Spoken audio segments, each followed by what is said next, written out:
So we know that Iliad was written by Homer, right? A blind guy. He wrote that there are 14,000 horses. But since we know that he could not have seen it for himself, we believe that there's some sort of um, historical, storytelling going on there. Would you say? But nowadays, all the scriptures, religious scriptures, are taken as gospel. So should we also believe that there is myth making in Ramayana, in Mahabharata, and that taking them as gospel rather than just work of literature is wrong? I don't see anybody taking Ramayan and Mahabharata as a gospel. There are certain factions which are… No, no. They cannot, because they'll get freaked out with confusion. Because there are all kinds of people in Mahabharata, the best sort of man, the worst sort of man, in between every kind of man and woman. Is there over 100,000 characters? How can you make a gospel out of it? So you said storytelling. I don't know if you've seen the byline of Youth and Truth, not the seriousness of gospel, but the playfulness of gossip, because gossip has always been reliable. No, at any time in history, nobody went by the official version. Whatever the official version came, people asked around with their friends and relatives what happened. When five people said five different things, people learned out of their wisdom to extract some truth out of the gossip. But people always relied more on the gossip than the official version, isn't it so? It's not just today, always. However, given that this gossip can lead to a transformation of this truth to an extent where it's lost forever, do you think that's troubling? See, first of all, you're questioning, did it actually happen, right? So we are saying that the same argument which you have given is the argument which is usually used these days to say that buildings which were constructed by the Mughals were actually not Mughal structures. Okay. I get the however, point. that's gossip being misinterpreted completely. Now, see, if you come further south, people are questioning whether Rama existed or not, okay? This is just a question of poor memory. When the entire nation has been talking about it for thousands of years, now the problem is your trust in printed word is more than the spoken word, that is the whole problem. But you must understand, this is a oral culture. We always transmitted most significant things orally. You may think it's insignificant because it's not written, but anybody can write it down. People have written it down now it's a printed word. But now somebody questions, did Rama exist or not? Not in one place, in entire culture, when everybody is talking about the same story with minor variations here and there, it could not have been just made up by all the people, So I guess his point was also by bringing in the Iliad example the same, that the war on Troy did happen, but the fact that Homer says that 14,000 horses were there is clearly not truth. Maybe not. Maybe Ram did exist, but other facts which are… other things… See, we are after all Indians, we invented zero. We have certain freedom in using number of zeros. We're taking liberty with that. Don't… see, whether 6,000–7,000 years ago, whether 100,000 men fought or 10,000 men fought, doesn't make a difference. The way the story is said in this country is not for its facts, but for its truth. You're trying to bring out a certain truth. The fact of it, whether 100,000 men fought, 10,000 men fought, what does it matter? You don't have to manage that war today, it's over. So the important thing is, what is there for me to learn from that, all right? If that's a question mark, we can go ahead with that. I guess that was his point itself, that when you look at religious texts, as you would learn from… See, don't call them religious texts, this is nation's history. So let's say if you look at another piece of literature, you would derive learnings from it. Literature is different, history is different.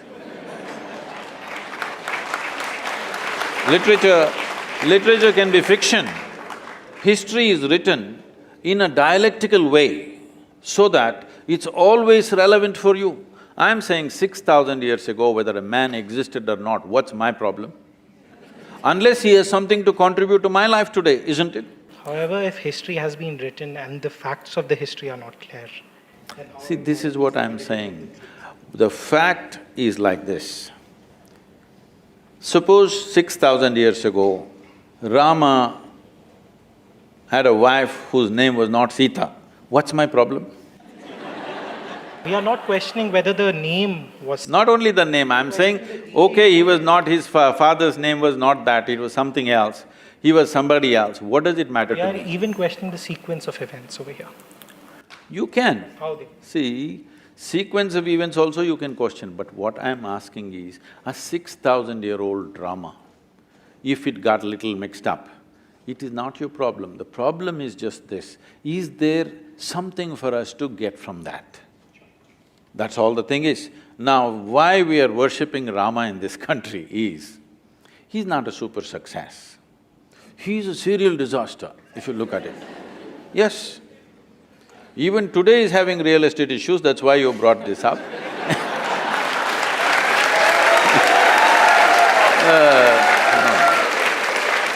But it is not today alone, it's not today alone. Right from the beginning of his life, he is in trouble and trouble and trouble and trouble. See, he is rightfully a king. He is coronated at the age of 17 or 18.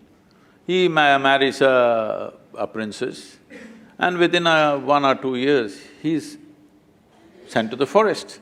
They didn't go to the jungle for picnic. As some of the television serials are showing Rama, Sita doing all that.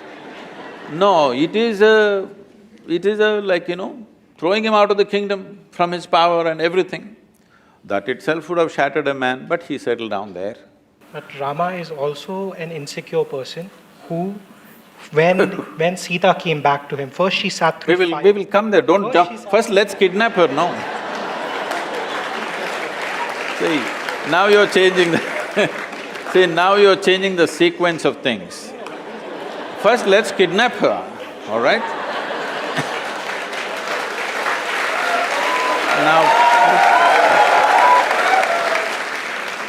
Now, the Sri Lankan people come and kidnap his wife and go away.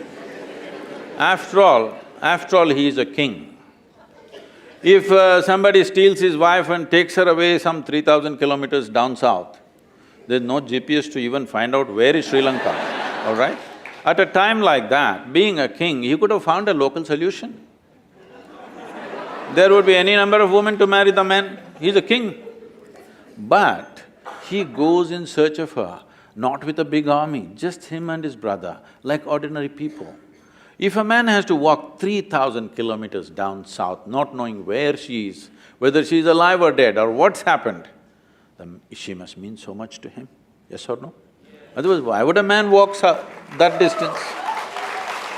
Now, he goes there, he forms a Tamil army, don't forget this and then there is a fight, kills hundreds of people, burns down a beautiful city, gets back his wife, comes and settles down. Before this, I will tell you, he goes for a year of penance in Himalayas. His brother asks, are you crazy? This man stole your wife and now you're doing penance for his death. He said he had 10 basic qualities, Ravana. Killing those 9, which were horrendous qualities, no penance for me, no repentance for that. But he was also a great devotee and I killed that also. So 1 year of penance the man goes for. This is not a And then he settles down and his wife is pregnant. You must understand, for a king, his wife is pregnant means it's not just about a child, it's a progeny for his empire and there are many things involved. No sonogram, so he doesn't know whether it's a girl or a boy or boys or girls or anything. But once again a political situation evolves where he has to send his wife to the forest, which you are saying is insecurity. Not that part. So we can even begin from the first point in which, after he rescues Sita, Sita has to sit through a fire to prove that she is pure. For whom? So that other people will accept her. Because Rama cared about how people saw him. Rama, when he came back, a random dhobi in your kingdom said that, Sita, I am not like Ram who will keep a woman in my house, who might have a child which is not mine. For this, Rama sends away Sita again to the forest. That is the insecurity you're talking about. At any point, Rama wanted his people to love him. No, let's come to this properly. Today in our country, there are many kinds of things. I'm asking you, do you want a leader for this nation who puts the people of this nation above his own family and his personal love?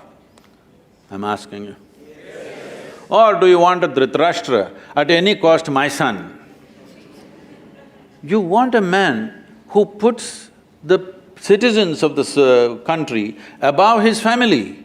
This is not just another woman for him. He went and fought a battle for her, walked 3,000 kilometers. This is not just another woman. He is living for her, but still he sends her back to the jungle when she's pregnant, knowing fully well that it could be his future for this kingdom. And he's putting… See, it is not just about a dhobi, this is what your mistake… you're taking these things literally. When a dhobi said, what it is being said is ordinary people are talking like this. Ordinary people have no trust in the king, that he's just brought some woman from somewhere and he's made her our queen, because queen is seen as a mother to the nation. We don't want such a woman as our mother, that's what they're saying. She went and lived with some man somewhere. This is what the people of those times are saying. So if the king says, I don't care what you think, I love my wife and keep her, that would be not a good king, not a good administrator. So he's putting his people above somebody that he loves very, very dearly, and she's pregnant. It's not a small thing for him, it means a world. But still, he sends her to the jungle. This should be bowed down to, this is why we bow down to the man. No? Please say it. No, why? He has something to say, please. So there are different types of responsibilities of you as a person. As a king, there are different responsibilities, and as a human, as a family member, you have different responsibilities. Now you can't just throw away your wife and send her to a jungle. It's like just objectifying her. It's not treating her like another human who's pregnant, who will need different things, and you have promised her different things. Well, then you're against Gautam Buddha, you're against Rama, everybody. But you need to understand this in the right context, that is, if this woman didn't mean anything to her, he wouldn't have traveled down to Sri Lanka, fought a battle and brought her back, isn't it? It was his pride about what… How can you His pride he could have got 100 wives around him if he wished, but he went for this person who means so much to him. Moving on… No, you must see the words that he's uttered. You must see the words he uttered about Sita, what she means to him, how he cried to Lakshmana and what he said. Actions are way more important. Why are you reading all these evil intentions in his mind that he did not express anywhere? He did not express… With our words, we can say anything. See, as far as you are concerned, you know only what you read. You don't know anything else about his life, neither me nor you, all right? Perfect. So, from what you read, nowhere does it say that he was insecure. Nowhere does it say he went for his pride. Nowhere does it say that… No, everywhere it says very clearly, let me tell you, the reason why he is worshipped today is, though life threw disasters after disasters at him, the man never became resentful, never became hateful, never became angry. He did not become a recluse either. He went about fulfilling every duty that he has to do. With a personal pain and grief that he is carrying all his life, the man went about doing the best he can do for his praja of the day. If this is being accused of being as pride and this,